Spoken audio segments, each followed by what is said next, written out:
नमस्कार मंडळी, कसे आहात सर्व? मस्त आहात ना? मस्तच असाल सर्वांना सर्वप्रथम धन निरंकारची.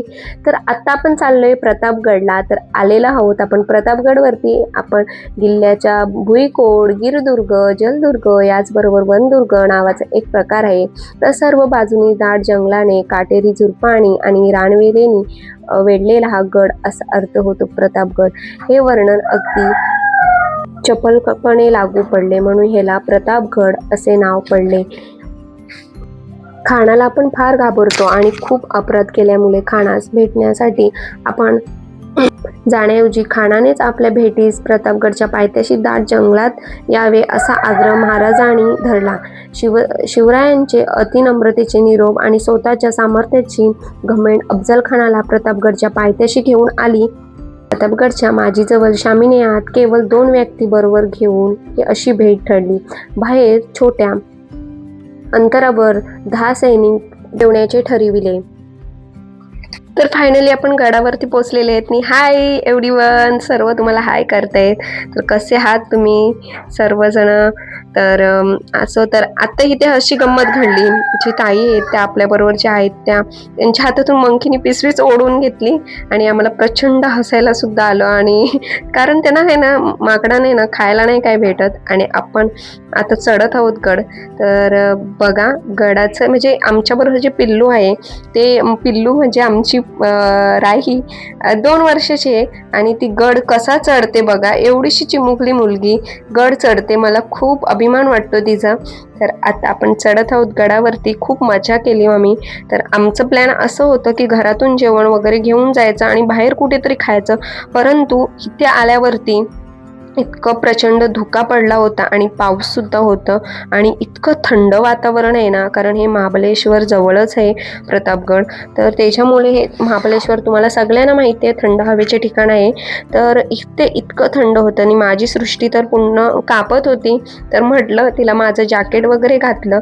तर आता तुम्ही इकडे बघू शकते धुका. आता खाली जर कोणी माणसं गेली चालत जरी तरी पण कोणी दिसत नाही. समोरून जरी व्यक्ती कोणी येतोय तरी पण दिसत नाही. लांब जर असले तर ते एकदम जवळ येईल किंचित तर तेव्हा ती दिसते. तर असो चला, तर आपण पुढे जात आहोत आता. तर मला आहे ना पाऊस पडतोय आणि मला व्यवस्थित शूट करायला जमत नाही.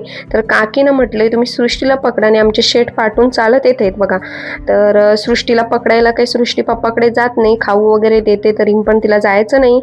तर काकीनं म्हटलं तुम्ही पकडा छत्री, मी शूट करते. मला जितकं जमलं तितकं मी तुम्हाला दाखवते. ह्या ज्या दगडी ज्या आहेत त्या महाराजांच्या कालापासून आहेत. किती भक्कम अशा ह्या दगडी आहेत. आणि हे दरवाजा आपण आता मेन दरवाजावरती आलेलो आहोत. तर हा प्रवेश दरवाजा आहे, मेन गेट आहे हा. तर इकडे सर्व माहिती दिली आणि पूर्वीच्या काळाची जे वस्तू होत्या ना त्या इतक्या हेवी होत्या. तर आता बघा इतकं थंड वाटतोय ह्या माऊल आमच्या. तर मी ह्यांचं जॅकेट घातलं आणि म्हटलं की ती म्हणते की पाऊस सुद्धा पडतोय, मला ह्याच्याने नाही राहत आहे. तर म्हटलं आपण पुढे बघू काहीतरी घेऊ. कारण तिचं जॅकेट वगैरे आहे, रेनकोट वगैरे ते मी घरी विसरून आली आणि मला माहिती नव्हतं की इतकं धुका वगैरे असेल, इकडे पाऊस वगैरे असेल.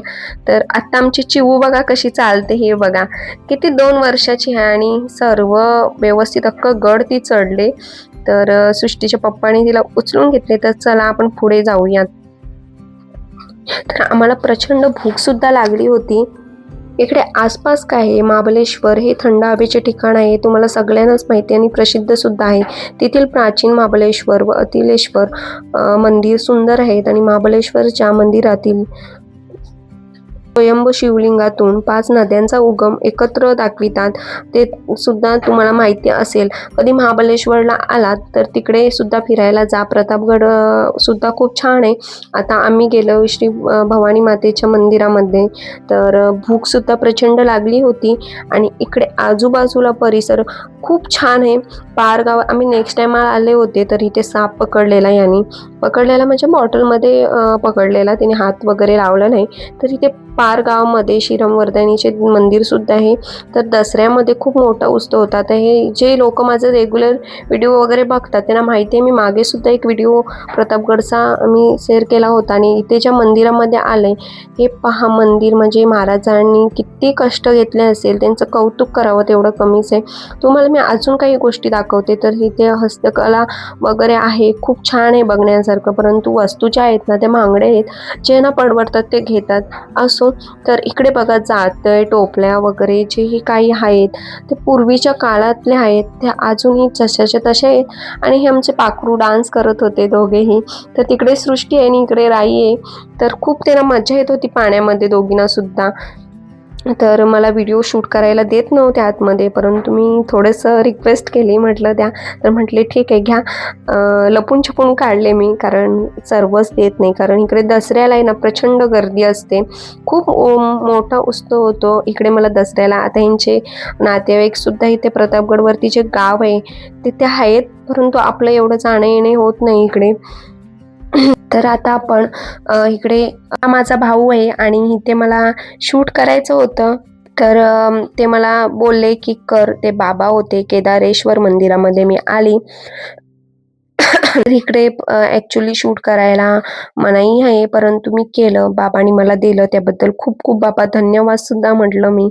तर आता आम्ही लास्ट टोकाला आलेलो आहोत, म्हणजे शेवटचं. तर इकडे बाल किल्ला आहे, शिवाजी महाराजांचा पुतळा आहे इकडे. तर खूप मस्त असा इकडे थंड वगैरे मस्त एन्जॉय आम्ही लोकांनी केली, खूप मजा आली. आता प्रचंड भूक लागली आहे आणि आता खाण्याची काहीतरी सोय आम्ही करणार आहोत लगेचच. तर आम्ही खाली उतरलो गड आणि आम्ही लगेचच जेवायला घेतलं. आणि ह्याच्यानंतर आम्ही कुठे जाणार आहोत ते सुद्धा तुम्हाला दाखवते. तर चला. तर तुम्ही कधी आला आहात का इकडे? मोरजत धबधब्याला आम्ही जाणार आहोत. तर पार्ट जर दुसरा बघायचा असेल तर नक्की सांगा, नक्की तुम्हाला दाखवेन मी. ते म्हणजे जवळच आहे. मोरजत धबधबा हा उमरठच्या इथून जवळ आहे. आम्हाला थोडं लांब पडतो, 1 तास लागतो. तर मोरजत धबधब्याला आपण आलेलो आहोत. आणि ह्या धबधब्याला मोरझोत असं नाव का पडलं ते सुद्धा सांगते मी तुम्हाला. तर मोरजत या धबधब्याला असं नाव पडलं की हा जेव्हा पाणी भरपूर वरतून पडतो तेव्हा मोराचा पिसारा होऊन पडतो, म्हणून ह्याला मोरजत असं नाव पडलं. भरपूर लोक इथे फिरायला येतात. तर बघा असा हा धबधबा आहे, एकदम जवळून गेला. पाणी इतकं थंडगार आहे, खूप मजा माझ्या वहिनीने वगैरे केली, भावाने वगैरे. व्हिडिओ जर आवडला असेल तर नक्की लाईक करा, शेअर करा, सबस्क्राईब करायला विसरू नका. तर हा व्हिडिओ तुम्हाला कसा वाटला हे सुद्धा कमेंट्समध्ये सांगा. तर आता बघा खूप पाणी थंड आहे पाणी, आणि किती छान असं मस्त वाटतं ना. तर भरपूर काही फिरायचं होतं आणि भरपूर काही ते फिरले वगैरे. तर जितकं झालं तितकं आम्ही फिरवलं त्यांना. कारण गडाची माहिती तुम्हाला अपूर्ण दिली. मला काही इतकं नॉलेज नाही किंवा माहिती नाहीये. जितकी माहिती होती तितकी दिली. तुम्हाला जर पार्ट 2 बघायचा असेल, आम्ही संध्याकाळी येऊन सुद्धा पार्टी वगैरे केली,